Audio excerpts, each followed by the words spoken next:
Selamat sejahtera pelajar-pelajar dan selamat kembali ke channel Cikgu Tan. Hari ini kita nak belajar sukatan geografi tingkatan 1 bab yang terakhir iaitu sisa domestik. Selepas itu mungkin pelajar akan dikehendaki untuk menjalankan kerja lapangan. Jangan risau pelajar kerana cikgu telah menyediakan beberapa video yang menunjukkan langkah demi langkah untuk menjalankan kerja lapangan. Link dia cikgu juga telah letakkan di description video untuk bab ini. Jadi pelajar yang belum subscribe channel cikgu, cepat-cepat tekan subscribe supaya tidak ketinggalan video kerja lapangan anda. Baiklah, kita mula belajar bab 13 sisa domestik. Baik, apakah itu sisa domestik? Sisa domestik merupakan sisa yang terhasil dari kawasan perumahan. Jika pelajar nak lebih senang faham, mungkin ialah sampah sarap lah. Sampah sarap yang dihasilkan dari rumah anda. Baik, kita lihat 13.1 jenis-jenis sisa domestik. Sisa domestik ini boleh dikategorikan sebagai bahan organik dan bahan bukan organik. Bahan organik merupakan bahan yang boleh diuraikan dan dilupuskan. Boleh diuraikan maksudnya dia boleh dipecahkan kepada unsur-unsur ataupun bahagian yang kecil. Manakala dilupuskan ialah maksudnya dia boleh dihapuskan ataupun dia boleh hilang. Maksudnya sampah ini jika kamu letak di luar dalam satu tempoh masa yang lama, dia akan jadi hilang. Okey, maksudnya dia akan jadi tak ada lah. Dan bahan organik ini juga ialah dihasilkan dari sumber haiwan dan tumbuhan. Contohnya sisa makanan, sisa kebun dan kertas. Baik, semua sisa ini jika kita letakkan di luar pada satu tempoh masa, dia akan diuraikan ataupun dilupuskan. Maksudnya dia akan jadi hilang. Okey, manakala bahan bukan organik, dia sukar diuraikan dan dilupuskan. Dia sangat susah nak hilang. Okey? Mungkin dia perlukan berpuluh-puluh tahun baru boleh dilupuskan. Dia biasanya dihasilkan dari sumber mineral. Apa itu sumber mineral? Iaitu bahan yang wujud secara semula jadi. Contohnya logam dan petroleum. Kita lihat contohnya iaitu tin, plastik, besi buruk, kaca. Semua bahan ini sangat susah untuk diuraikan dan dilupuskan. Jadi dia adalah bahan bukan organik. Bab 13.2 sisa-sisa domestik di Malaysia. Bab sisa domestik di Malaysia terdiri daripada sisa pepejal dan sisa cecair. Sisa pepejal terdapatnya sisa makanan, plastik, logam, kertas, perabot dan lampin pakai buang. Manakala sisa cecair adalah minyak masak yang telah digunakan dan kumbahan. Kumbahan itu maksudnya air yang telah dipakai. Contohnya dari air tandas, sinki, mesin basuh ataupun air yang dari dapur. Itu semua ialah air kumbahan. Baik, sekarang kita lihat 13.3 kesan-kesan pembuangan sisa domestik di Malaysia. Pembuangan sisa domestik yang tanpa kawalan dan pengurusan yang lemah akan membawa kesan buruk kepada alam sekitar. Alam sekitar akan mengalami kemusnahan secara berperingkat dengan terdapatnya sampah sarap yang bertaburan ini. Dan seterusnya dia juga akan memberilah kesan secara langsung kepada hidupan yang lain. Jadi kita cuba lihat apakah kesan-kesan itu. Kesan-kesan ni termasuklah dia akan berlaku pencemaran, penularan wabak penyakit, peningkatan kos penyelenggaraan dan berlakunya banjir kilat. Baik, sekarang kita lihat satu demi satu. Kita lihat pencemaran. Pembuangan sampah sarap secara langsung dia akan menyebabkan pencemaran berlaku. Seperti pencemaran air. Sumber air terutamanya sungai dia akan tercemar apabila sampah sarap dibuang ke kawasan sumber air. Kita cuba lihat sungai ni dia penuh dengan sampah sarap. Jadi dia sudah jadi kotor, betul tak? Itulah panggil pencemaran air. Yang kedua, dia juga akan menyebabkan pencemaran udara. Udara tercemar disebabkan pembakaran sisa domestik di tapak pelupusan sampah. Ini dia tengok. Banyak asap keluar kan, jadi akan menyebabkan pencemaran udara berlaku. Yang ketiga, pencemaran bau. Timbunan sisa domestik yang tidak diurus dengan baik. Contohnya macam ini. Dia akan menyebabkan bau. Jika kita berjalan melaluinya, kita akan berasa busuknya. Betul tak? Jadi inilah pencemaran bau. Jadi pembuangan sisa domestik yang tanpa kawalan akan menyebabkan pencemaran air, pencemaran udara dan pencemaran bau. Baik, yang kedua ialah penularan wabak penyakit. Sisa pembuangan sampah yang secara langsung dapat menjadi tempat penularan wabak penyakit. Mengapa? Kerana tempat pembuangan sampah ini akan menarik apa yang datang. Makhluk perosak akan datang. Contohnya apa? Tikus, lipas, lalat. Dan juga dia mungkin akan jadi apa? Tempat pembiakan nyamuk. Jadi tempat pembuangan sisa domestik ini akan menjadi tempat penularan wabak penyakit, iaitu tempat merebaknya penyakit. Contoh penyakitnya adalah seperti penyakit taun. Penyakit taun, kamu jika dijangkit penyakit taun ataupun dikenali sebagai kolera, kamu akan cirit birit. Gejalanya ialah cirit birit lah.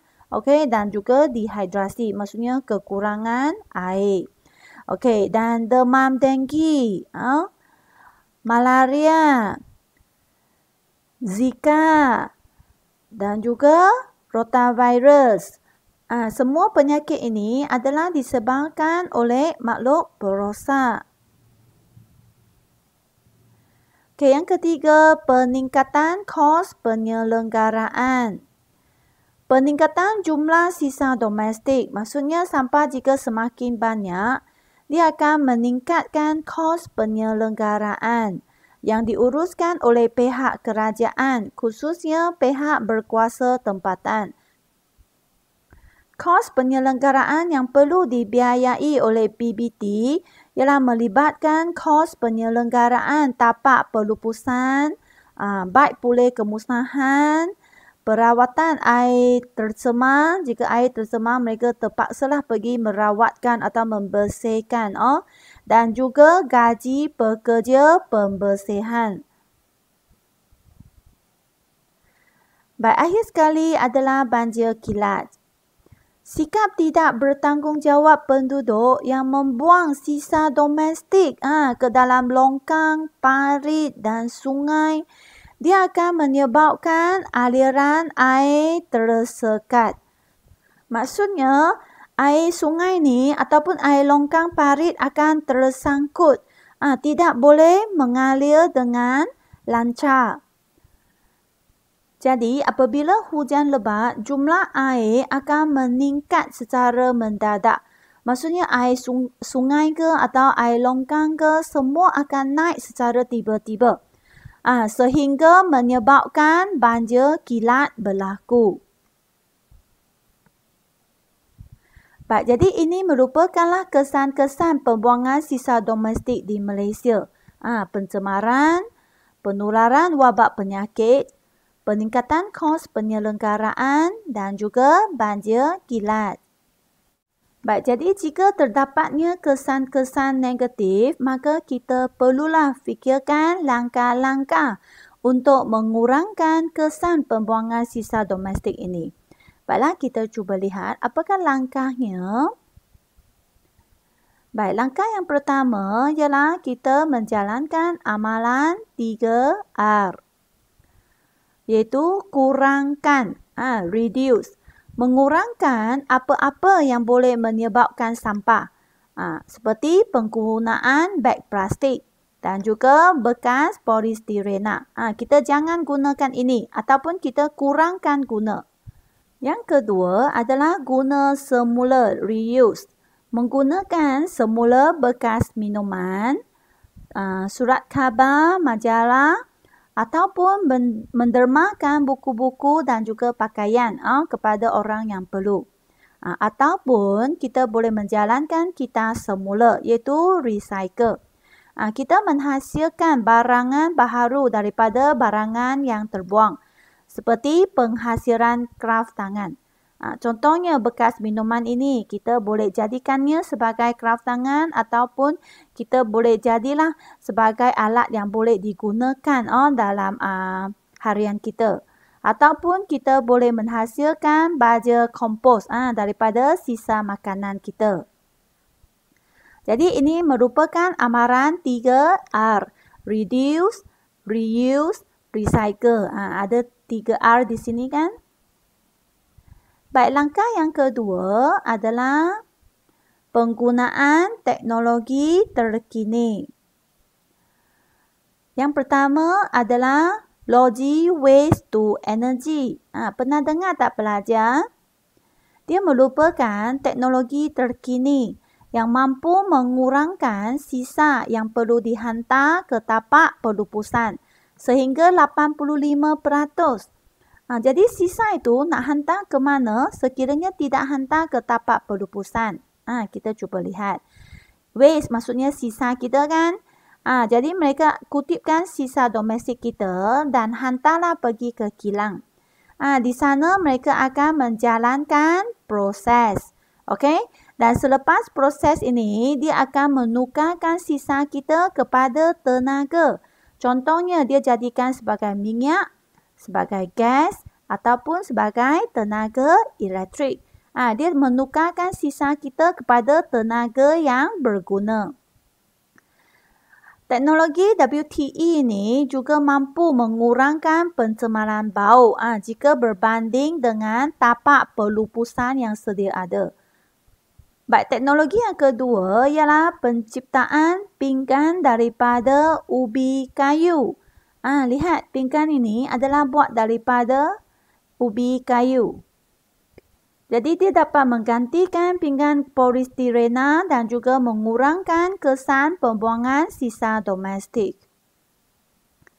Baik, langkah yang ketiga ialah penguatkuasaan undang-undang. Pihak berkuasa tempatan dia telah menguatkuasakan undang-undang yang berkaitan dengan sisa domestik. Contohnya ialah dengan menggunakan denda dan juga hukuman yang lebih berat. Contohnya yang ini, jika kamu membuang sampah akan didenda. Tujuannya ialah untuk memberikan kesedaran kepada masyarakat. Selain daripada itu, juga terdapatnya beberapa akta telah digubah. Contohnya Akta Pengurusan Sisa Pekerja dan Pembersihan Awam 2007, iaitu Akta 672. Dan juga akta pelengkapnya iaitu Akta Pengurusan Sisa Pekerja dan Pembersihan Awam Akta 673. Contohnya yang ni. Okey, ATA 672. Semua ATA ini diwujudkan ialah untuk menguruskan sisa domestik dengan baik dan sistematik. Tengok ini adalah perkhidmatan yang dibawa ATA 672.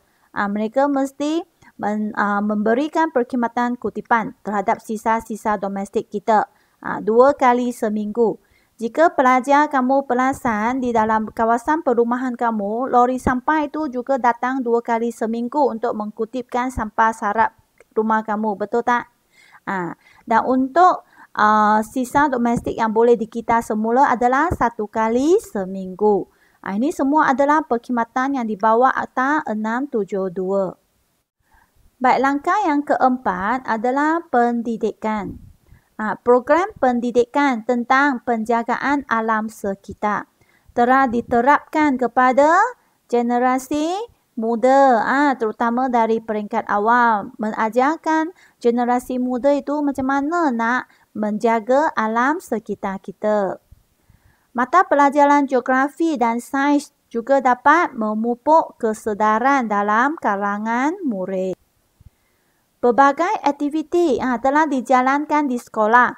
Contohnya apa? Contohnya kita semula, aktiviti kita semula telah dijadikan sebagai aktiviti tambahan di sekolah. Baik, langkah yang kelima iaitu kempen. Pelbagai kempen, kempen kesedaran tentang alam sekitar telah dijalankan oleh agensi kerajaan, badan bukan kerajaan, pihak berkuasa tempatan dan juga orang perseorangan. Semua kempen yang tentang alam sekitar.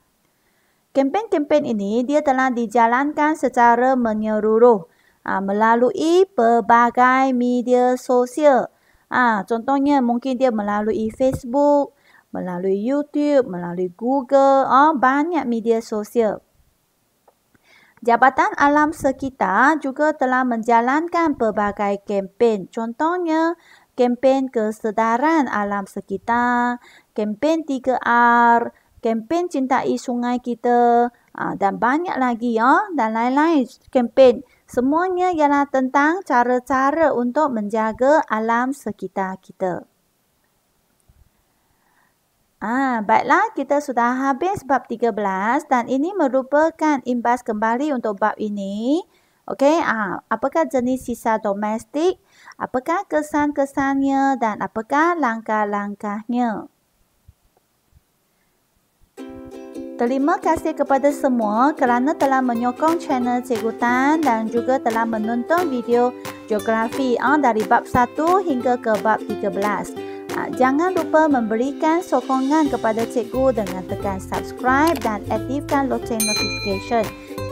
Dan sekiranya kamu menghadapi masalah untuk menyiapkan kerja lapangan, jangan lupa menontonlah video yang tentang langkah-langkah menyiapkan kerja lapangan. Baiklah, kita jumpa lagi. Bye-bye semua.